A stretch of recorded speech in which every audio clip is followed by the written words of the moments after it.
Apologies for the delay in videos. I was down without a computer for nearly 2 weeks. Part of it was cathartic.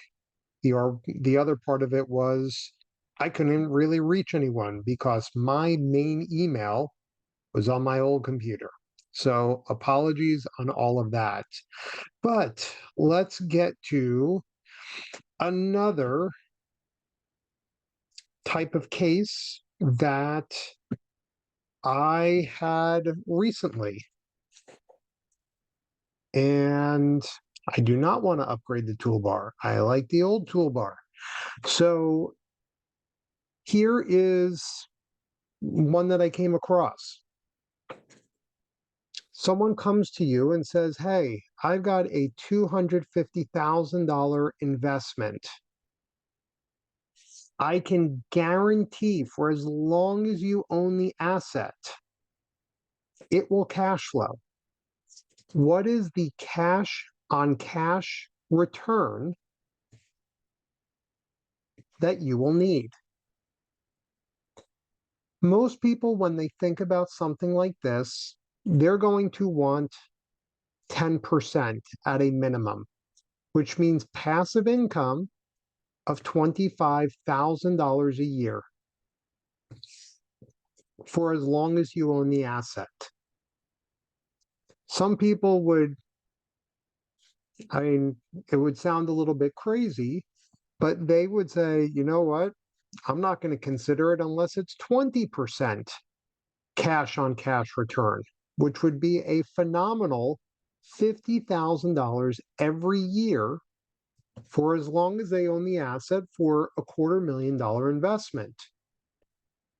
Well, I ran into this couple that said, what if in your particular scenario, it was $84,000 a year, $7,000 a month of cash flow, guaranteed for as long as you own the asset?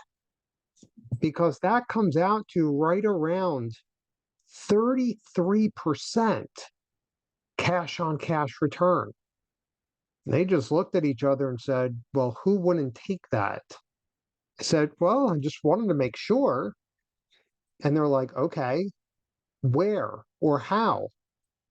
Pay off your debt, pay off your business debt that you have. And all of a sudden they just looked at me incredulously saying, like, um, can we do this? I was like, well, the answer is yes, but let's put this in the right context, in the right order. So in their case, their business was collecting $1.8 million a year. And if you remember my rule of thumb when it comes to getting business lines of credit, that should be roughly 10%. So we can go to the bank and ask for a $200,000 business line of credit, which should be quite feasible. Now, the amount of cash that they have in the business is $450,000. So that means they would have total access to cash of 650,000. Well, what are expenses per month? Expenses are right around $100,000 a month. And depending upon kind of the guru, whether it's Profit First, whether it's Greg Crabtree with Simple Numbers, or Tim Francis of Profit Factory, most of them are going to say without a business line of credit, you should have 2 to 3 months of cash in the business. That's really all you need, especially for something that's as resilient as their business. I'm not saying it's always going to go up, but it should not go down drastically in this particular case. So if we use $250,000 to pay off this debt, they still have access to $400,000. 200,000 cash, which hits the minimum threshold, and $200,000 of a business line of credit. So that's 4 months of overhead if they needed to dip into the business line of credit. That's plenty. And again, that $100,000 a month includes a base salary. So they could really take out, once the debt is paid off and there's no other capital expenses or equipment that's expected in the near term, they, as a family, can take $50,000 to $60,000 a month out of the business and use it for their personal life.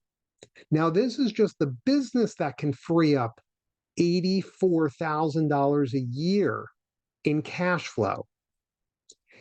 They can do the same thing on the personal side, where they have enough money to pay off all of their current debt right now. And what that will do is free up another $40,000 a year for them. So between the business and the personal, we are talking about increasing their cash flow over $120,000 a year, over $10,000 a month, living the same lifestyle.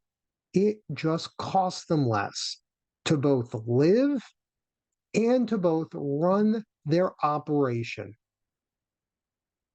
And so I don't know a better place or a better strategy to utilize the cash that they have on hand to free up so much money moving forward.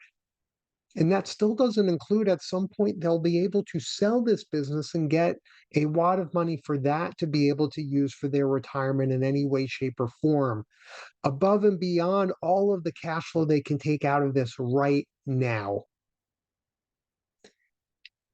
And of course, their one response was, "This sounds too good to be true," which I always laugh at because I hear it way too often.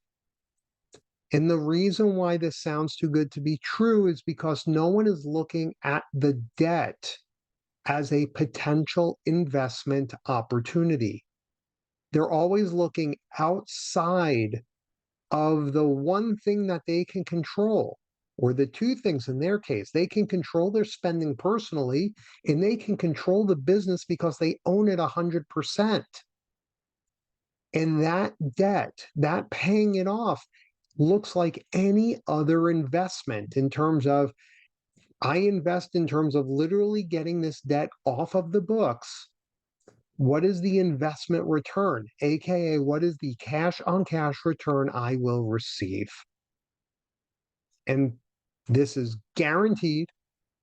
This is within their control versus any other investment that really they don't have control over.